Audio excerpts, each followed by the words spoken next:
A curiosidade, né, e a dúvida são características assim inatas no ser humano. Todo ser humano ele nasce um pouco cientista, ele nasce querendo saber coisas desde pequeno. Por que isso? Por que aquilo? E se isso? E se aquilo? Então eu acho que isso já está na gente. Só que como gera uma inquietação de espírito, né? Porque quando você tem dúvidas sobre as coisas e quer ir atrás dos porquês, você tem uma inquietação de espírito, né? Enquanto a fé, a crença apazigua e você fica lá muito mais confortavelmente, né, vivendo a sua vida, aquele que dá valor para a dúvida, ele vai ter inquietações. E isso acaba sendo um desafio que eu acabei assumindo, né? E é o que faz o ser humano existir, né? Segundo os colegas que estudam filosofia da ciência, o ex sistere, sustentar-se para fora. E o que move a gente para fora e para frente? É exatamente a dúvida e a persecução de resolver problemas. Mas isso é uma tarefa difícil, inquietante, e Como é que começou em você, criança? Assim, como é que isso começou em você? Como é que você tem lembrança disso? Tenho. Eu morava num ambiente rural e que aconteciam muitos fenômenos naturais que eu queria saber por que eles aconteciam e como eles aconteciam. E o filósofo argentino Mário Bunge, ele diz que é muito mais fácil você simplesmente acreditar, né, que Deus fez assim, ou um mito. É muito mais fácil você acreditar do que você questionar e ir atrás de respostas. Por isso existem muito mais crentes do que cientistas no mundo, né? Essas inquietações e essas curiosidades, elas foram se ampliando. Foram se ampliando para a região onde eu morava, para as questões que eu via que estavam acontecendo no país, para noticiários que eu ouvia no mundo. Então elas acabaram tomando uma dimensão global. Eu falei, e aí agora, o que eu preciso estudar para conhecer a realidade do mundo, tanto natural, ambiental, como social, e eu acabei encontrando na geografia uma ciência, sim, uma ciência muito ampla, né, que consegue abarcar uma série de questões que vão desde do mais natural até o mais político e social. Então, eu acabei me sentindo muito confortável ali, mesmo hoje. Às vezes a gente muda um pouco o interesse de pesquisa e ele ainda cabe dentro da geografia. Engraçado, eu tinha uma pressão familiar para seguir carreira médica, odontológica, e eu prestei, os meus 2 primeiros vestibulares foi para odontologia. E eu não passei, porque eu fiz um colégio fraco do estado, mas ao mesmo tempo eu falei, bom, eu vou atender a demanda familiar, mas eu quero ver assim, o que eu gostaria de fazer.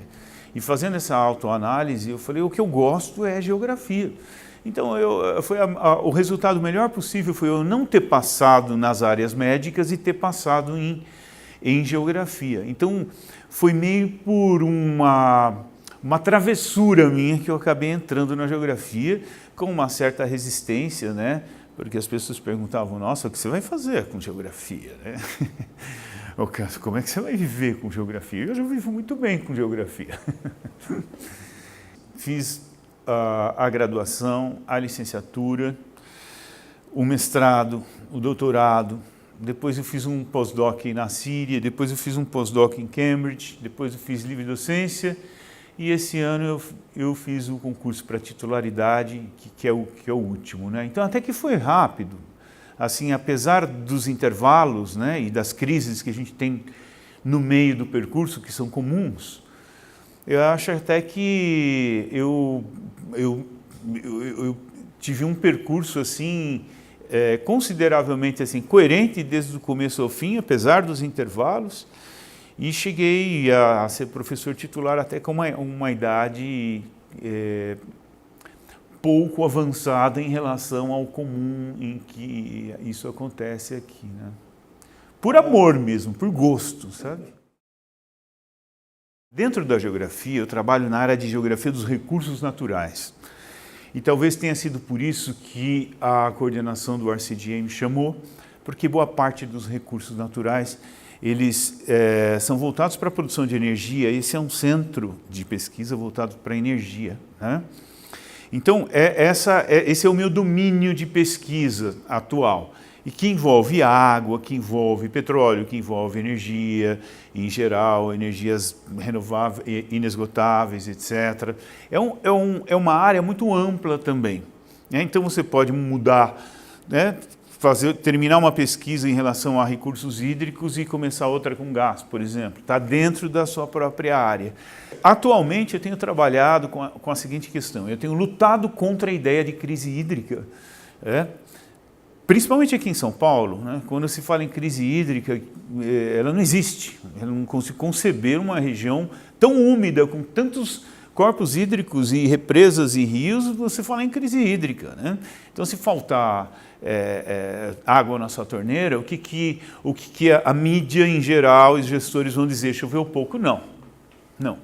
Não há uma crise hídrica, há uma crise de gerenciamento hídrico. Isso sim, porque só a Billings já poderia abastecer mais de 5 milhões de pessoas. Quantas pessoas ela é subutilizado? Nós não somos capazes nem de interromper o fluxo de poluição nos nossos corpos hídricos e nem de tratar isso num ritmo e volume suficiente para atender a demanda. O problema é simplesmente esse, não é chuva, choveu, não choveu. Então, essa é uma questão que a gente tem combatido bastante também. É uma das preocupações atuais agora, né? E as perguntas, elas vão sempre numa perspectiva assim, em que medida a riqueza de recursos e o desenvolvimento tecnológico voltado à exploração desses recursos consegue se converter em bem-estar social. Porque o que a gente vê no mundo hoje são países riquíssimos em recursos naturais, com IDHs baixíssimos. Acho que o pior exemplo é a República Democrática do Congo, que é o segundo país mais biodiverso do mundo, está assentado na segunda bacia hidrográfica mais caudalosa do mundo, que é o Rio Congo, depois do Rio Amazonas. Primeiro produtor em diversos minerais, e você vai olhar, ele tem o penúltimo PIB per capita do mundo. Então, há muitos exemplos de como a riqueza em recursos não se converte em bem-estar para a população. Essa é uma das questões a serem respondidas, que ocorre aqui no Brasil também. Porque o Brasil, com a riqueza que existe aqui, mesmo econômica e mesmo com o respaldo dos recursos naturais que nós temos aqui, praticamente todos em grande quantidade, você tem uma boa parte da população empobrecida e agora crescendo, né? A gente viu aí que nos últimos 3 anos nós passamos de 5 mil pobres para 11 mil pessoas vivendo abaixo do nível de pobreza depois das mudanças políticas que a gente teve aí nos últimos anos. E isso não acontece só com o Brasil, isso é um problema mundial. Dentro dessa perspectiva mais ampla de como os recursos naturais podem melhorar o bem-estar da população, a gente está trabalhando com uma perspectiva de aumento do uso de gás, né? Bom, e essa é uma perspectiva muito real, né? Houver um aumento de uso do gás compartilhado com eletricidade, o que vai acontecer? Nós vamos viver numa cidade melhor, mais limpa, mais segura energeticamente, no sentido de ter menos vulnerabilidade, menos cortes de energia, com menos frequência. O que vai acontecer com os custos da minha conta de energia no final? Vai aumentar, não vai aumentar?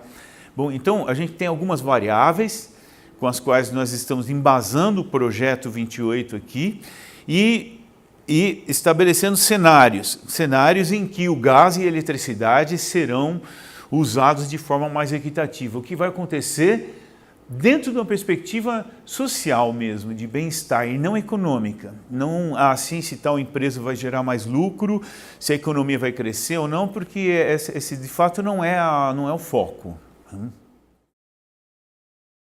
Se eu disser uma coisa, pode parecer um pouco chocante. Eu acho que a ciência, da forma como ela é conduzida hoje, ela tem um papel menor. Porque o que a gente já acumulou de conhecimento até hoje, a humanidade, nós já aprendemos a despoluir rios, nós já aprendemos controlar a poluição, nós já aprendemos a recuperar solos, nós já aprendemos a produzir alimentos com muito mais eficiência, nós já aprendemos a gerar e usar energias renováveis. Quer dizer, o conhecimento que a ciência produziu até hoje já é suficiente para gerar bem-estar para a população mundial. Então, o problema é que a ciência hoje está muito vinculada a uma perspectiva econômica. E a prova disso é justamente o relatório da ONU que eu ia mencionar, ele apontou que ano após ano cresce a população abaixo do nível de pobreza no mundo. Então, você tem por um lado a ciência se desenvolvendo e por outro lado o número de pobres que passam. Nós temos 825 milhões de pessoas passando fome hoje. Esse número aumenta a cada ano, ao mesmo tempo em que a ciência se desenvolve a cada ano. Então, o que eu acho que falta para a ciência hoje é uma dimensão uma perspectiva mais humana e menos econômica. Bom, inicialmente, o ambiente em que eu vivia era muito estimulante e foi o ambiente em que eu vivia que me despertou para a geografia.